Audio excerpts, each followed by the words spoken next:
Buze mucichata mo maate jire mali mucichata mali makkanni mucichato goto isin ira bar mutesa amma mi shamarran garami argatte sitti amala dira dubbada dubbatai amala dira si dubbadu walla da fikirat walla amala dira dubbadu miskin sarabtati mo gowa warbare dakisi dubbatina akatani jechuudha dhugaa waaqayyo amala keessan keessaa warri dhiiraa jechuudha.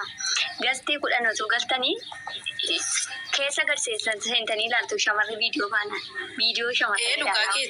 Haa jechaa otuu biyyaa qabdu, otuu jaarsa qabdu. Meseenjeriin tolee fi tole gastii itti mucaan kun immoo gastii miti FB'dha kan rakkoo qabaa jira moo FB. Meseenjera miti. Meseenjera qabdan balleessaa bakka. Chukkurma.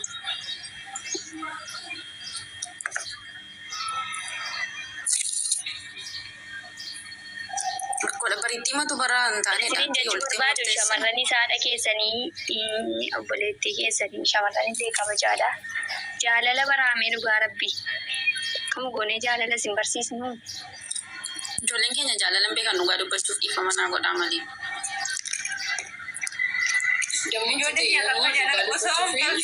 Shamarran obboleettii keessanidha. Shamarran haadha keessanidha tanii garaa nu laaffisiina. Isa kana miti murteessaan. Ofii keessan kun nagara qabaadha. Nama tokko seeraan jaalladha. Nama ofii keessan jaallattan osoo hin taane nama sin kadhatu jaalala maaloo sin jaalladha. Lubbuu ko siin du'a nama jedhu nama tokko jaalladhu. Maaliif yoo jette bor gaafattee rumte rakkoo qaba. Sinii galee nama ofii keessan jaallattan jechuudha. Dhugaa rabbii isinitti hima. Malee inni sirriidha bar hin jira. Ofii keessan gaarii ofiin godhuudhaa bar nan beeka waa'ee dhiiraas. Dhiirri sin jira shamarri sin jirti. Baay'ee keessan hin beeku. Dhugaa rabbiitti of beektu amma isin jechuudha. Dhiirri shamarri nama tokko lama haasofsiistu amma qabdi. Lakkoofsaan dhugaa isa yoo dubbannu. Isinuu keessa jiraachuu dandeessu hin beeku garuu abaluun akkasidha. Sinii galee garuu of beeku. Kun maaliif ta'edha? Sinii galee miti kun maaliif ta'a? Wanta akkasii gaarii miti deeme waan taanetti nu geessa waan hin taanetti isin geessa malee isin booda rakkoo keessan galtanii kaatanii shamarri obboleettiin qabdu haadha hin qabdu minaa inni kun garaan nama laaffisuudha bara isa kana miti maaliif dursa akkas gootanidha bara rakkoon jiru isin bira. Sinii galee buze sii galee buze. Ani goyyoomseera inni maa goyyoomsaa inni maa goyyoomuu hin qabdanidha maaliif goyyoomu? Jaalalleenyaa kama fe beektu ijoolleen shawwadaminaan nuti ijoolleen siyaanaa kun ijoollee bara 91 as uumamne kun rakkoo qabna. Akkamitti yoo jettanii haatiif abbaan keenya duratti abbaan keenya haati keenya siruma abbaa keenya sun beekee manatti dhaqee naqatee maal jedhee fuudhe. Jaalalli sirriin jaalalli normaliin inni asannaa fi dhugaa rabbitiif taanaan amma hammatti maqaa isaatiin hin waamtu abbaa kiyya maqaa isaatiin hin waamtu ati dhugaa maqaa intala isheen tofaatiin waamaa jirti sabani isaa walii qaban adda jaalalli isaa walii qaban adda amma kanallee koo yaa waaqayyo guyyaa tokko nu fudhadhu jedhu adda nu baasiin guyyaa tokko nu fudhadhu inni siyaanaa ammoo akka hin beektu haadha manaa adda kaa'ee dhaqee bakkee caaffaraa oolee viidiyoo raabbatee suura wajjiniin ka'ee asutaalee haadha manaa ishii manaa ammoo akka mawalwalaatti si'acha ishii darbatee galgala dhaagee xaxatee kophaa rafa. Siree kophaa baafatee rafa. Dhiiruma akkasii mi'a osoo hin argine. Haqee siree kophaa baafatee rafa bar. Dhugaa waaqa isa jiraataati bar. Shamarran gidduu kanatti gubatti shamarran dhinnaa kana maal fudhatti? Macarrashaa murtoo sadhumaa nuti adeellam na dhaggeeffadhu kan kontu muraasee sinaa sooftaati. Asirratti shamarran nuti dhugaa rabbiitiif taanaan normaal jaalaluma sirrii garama qulqulluu siin jaalanna nuti akka kottan akkasuma gara jaaladheennan garuma sirriin jaaladha. Jibbeennaan karaas karaa keeyyuun bahu. Maaliif nuti kaa gidduu kanatti gubachuurraa achi deebi'uuf maatii faana dandeenyeen jiraannu achi deebi'uuf bakka jireenya gaa'ilaa keessatti immoo seexana ta'e anan beeku jireenyumaa isaa ta'e ayidanno. Xiqqeessa sitti mul'isa beekta murtoo fudhatta bakka yeroo sana murtoo lubbuu keerratti fudhatta. Ani takka dhiira najjeessisa malee ofii konduu dhugaa rabbitiif sana. Dhugaa. Dhiiruma isuma nama raajisanaatu dhaqee of fannisa malee nuuf fannisu dhugaa leenca yooda. Of hin fannisuwan isuma dhaqee of fannisa malee.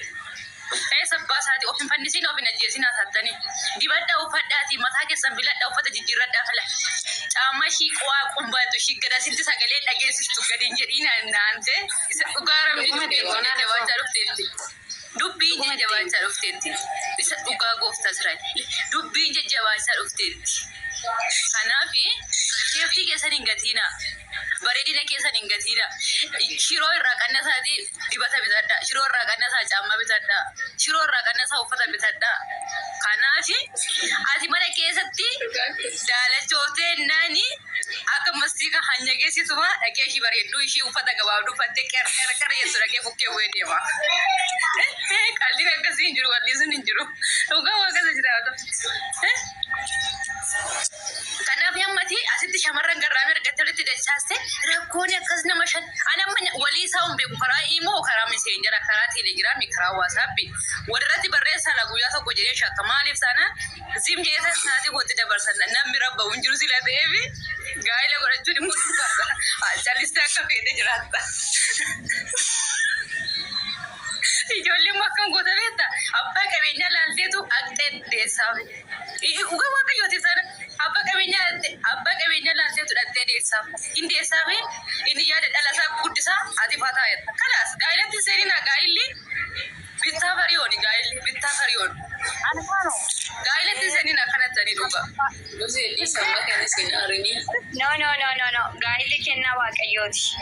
Gaa'illi kennaa waaqayyooti. Buzeen sirriin jirtu. Buzeen sirriin jirtu. Dhiirri nu garagalchee dhiironni keenya immoo lubbuu nama meeqa miidhaa jiru maa biratti hin dammaqdansin akkas kennaa waaqayyoo akka walitti galtu kennaa waaqayyooti.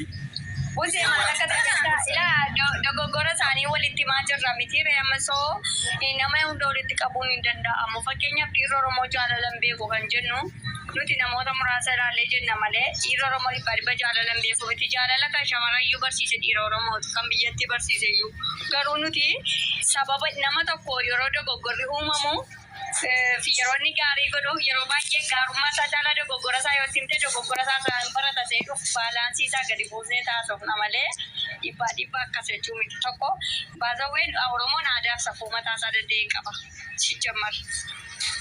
Akkas godhachuun aadaa Oromoo keessa jiru safuu hawaasa keenyaallee eeguu qabda. Fakkeenyaaf abbaa barbaadde kallii wallii sana jechuudha bara abbaa barbaadde dhimma isaa ta'ettee bor nama abbaa qabeenyaa tokkorraa daa'ima godhadha akkas rakkoon meeqa akka jiru beekuu danda'u qabda. Safuu hawaasaa eeguu qabda. Maatii qabda. Sanyii qabda. Waan akkasii gonkumallee yaadina. Miidhamtanii nama tokko wajjin si haa dhiisu miidhamtee dhiisu wayya tokko kan lammata immoo innumtillee nama nu barsiisaa jiru kun obboleessa keenya miti surraan bordu shamara fuudha. Inni barateera amma jechuudha. Waan kun akka miidhu barateera. Namni barate immoo deebi'ee waan sana hin godhu gaa. Barateera waan ta'eef jechuudha. So kan akkasaa immoo meeqatu yaada hubannaa garaagaraa qaba. Kanaafi shamarri keenya akka miidhamutti miidhamteeti. Baasawwee namoota lama sadii irratti kan mudate mudannaan kuni bor akka mudanneedhaafidha. Yaada kana kaasnee kan haasa'aa jirru malee dhiisaadha.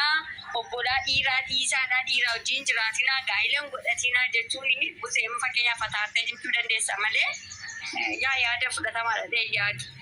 Ana akka kootitti jechuudha. Soolumaa gala lamaan keessan of eeggannoo godha. Warri shamarranii tokko shamarri biyya arabaa hojjettu birrii keessan abbaa fedhe birrii keessan hin argina. Nama rakkate nama dhukkubsate gargaara. Garuu birrii hojiin ittiin hojjedha. Sababoota garaagaraa ijoollee dhiiraa birrii keessan ergitanii hin nyaachisina. Hojjedhu yoo dhuguma si jaallata ta'ee borittiin dhadheeti ittiin jijjiiramta.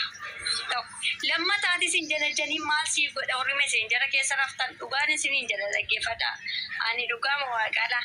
Hin jalajaniina FB'dhaan meseenjaraan inni niitii irraa galagalee sin jalajjanaa. Eenyummaa isaa nama beekne siif jettanii too nama maalummaa isaa beeknetti hin haasa'iin. Namni kun nama akkamii ta'uu isaa gochuu qabdu dhugaan isiniin jechaa jira. Namni kun nama akkamii ta'uu isaa bara gaafa nama jaallatan tokko ilaalcha akkamii naa kenna lama hojii biyya arabaa waggaa meeqa hojjettee maal piroosisii saggeenaa waggaa tokko booda finjii shanjaa booda erga jaallate sittaasa'uu kan qabu dursee sittaasaa taanaan namni sun akka birriidha si barbaade baruu qabdaati. Tokko kan badii kan qabu akkuma dhibbaa ijoollee shamarraniiti. Laphee keessan bantanii hundaaf hin kennina. Kanas nama tokko jaalladhu nuti jaallatee inni siyaamee. Baay'ee tokko gurte asirratti immoo asirratti baay'ee tokko gurte eenyuti kanaaf. Dhaggeeffadhaati istirimaati. Ati mataan kee nama meeqa haasofsiisaa haftas lamaanuu amma dhiira bichaa irratti dirii gochuu dandeenya. Dhiira bichaa irratti kuffisu. Persentii 50 haasaa maaliif seete dhiirrillee dogoggora guddaa akka qabuun beekaa. Shamarranii dogoggora guddaa akka qabuun dhibba shamarranii dogoggoranii yoo nan jedhee dogoggora akka ta'e beekamaadha. Amma faashinii ta'ee shamarran dhiira gaafachaa jirtanii baay'ee dhiiraa shamarranii gaafachaa jiranii dhiira. So maaliif dogoggora miti dhiira gaafachuun eenyuun namiidha jettee ofiif jaallattee too qarshii itti argite ofiif kadhattee too ofiif bituudhaaf jettee qarshiin bituuf jettee dhiirri maal godheet ishee miidhattee yaadda inni hin jaallanne qarshii itti fayyadamee kan inni isaa jechuudha. Borofin ajjeesaa. So ijoollee dhiiraattis hin murteessinaa ijoollee shamarraniis ofii keessan eeggadhaa bifi keessan namatti hin kenninaadha namaaf jecha of hin ajjeesinaadha. Namaaf jecha ofiin ajjeesnaa bor hojjettanii jijjiiramuu dandeessu. Ati nama gaarii taanaan nama beektu taanaan ati nama sammuu qabu taate ati nama hojii taanaan kadhateeti aadaaf safuu hawaasaa eegee si fuudhachuudha. Kadhatee abbaa barbaadde abbaa qabeenyaa amma jettuu sun kadhatee si fuudhaa jechuudha gaafa san. Si galee kadhatee si fuudha abbaa qabeenyaatu ati safuu kee eeggattee hojii kee hojjetatte jechuudha. So kanarraa of eeggannoo gochuun barbaachisaadha. Warri dhiiraas immoo akkasuma haadha manaa qabdu, obbolaa manaa qabdu, shamara osoo miidhiin dura kabajaa. Namni kun biyya arabaatti akkamitti hojjetee fidaa? Maal hojjettee takka itti gooti? Birri kana hunda maal hojjettee takkas gooti? Kanaaf isheenis miidhamuu qabdu obboleettii kooti karoora bahuu qaba. Anillee hojjedhee ishee gargaaruu qaba. Dhagaayyuu haa ta'u hojiin tuffatina dhagaayyuu cabsanii akkasitti gargaaruun qaba akkas gochuu qabnatanii amilee olii taati wal jajjabeessaa malee warri dhiiraas hin balleessine warri shamarranii hin balleessine jedhu badii guddaa kan qabu shamarrani anis shamarrani waan ta'eef jechuudha. So kanaaf iddoon lachuuyyuu dogoggorri jira sirradhaa walumaa sirrannaa anis isin keessaa ishee tokkodha. So waan dogoggoree jiraatu lafa akkasitti dogoggorteedhaati. Akkuma fakkeenyaaf yaadii musee lafa akkasii dogoggoran jedhe miti nan jaalladha yaada olii qajeelchuudhaaf malee ol mormuuf yookiin immoo ol qeequuf miti. So kanaaf yaada qabdan itti daddabalaa hundiyyuu wanta sirrachuu qabu isinirraan baradhaa walirraa barannaa galatooma. Anis immoo yaadan qaba eenyu kanaaf oftallee walii keen beeku. Anillee yaada kee irratti illee anillee yaada nan qaba beeki yaada ati jette kanarratti baratu badee beeki. Baratu bade malee namni humaayyuu hin goone na haadaa fi safuu immoo kan cabse nu mataa keenya maaliif namni nuti har'a haadaaf safuu abbaan keenya aadaa Oromootiin nu guddisee haati keenya aadaa Oromootiin guddanne adda nageenya maaltu nu balleesse faashinii kan jedhamu nu balleesse faashinii kan jedhamutu safuu balleesse. Ani amma jaalladhee akkasiin jenne mee dhugaa rabbiitiif taana maaliif as laaltee achi laaltee homtiyyuu irraa waan nati waan gaarii harkattu hin jiru sila ta'ee fi jaaladheetii midhaanii kana murteesseef jechuudha. Maaliif eenyummaa kun barbaada ka? Eenyummaa koo haati koo gatiin atti kanfalte abbaan koo gatiin atti kanfalee nan guddisee addanaan naga'e dhugaa rabbiitiif taana. Har'a koo inni hojii hin qabne sinii karee tokko kaa'atee shaamizii uffatee mana bunaa taa'ee qeefaa waayifaa sarchi godheetu shamarran biyyalaa jedhee dhufee haa isiin jedha beeki. Footoo kana miila ol bargaanfatee gadi bargaanfatee ka'ee sitti erga beeki.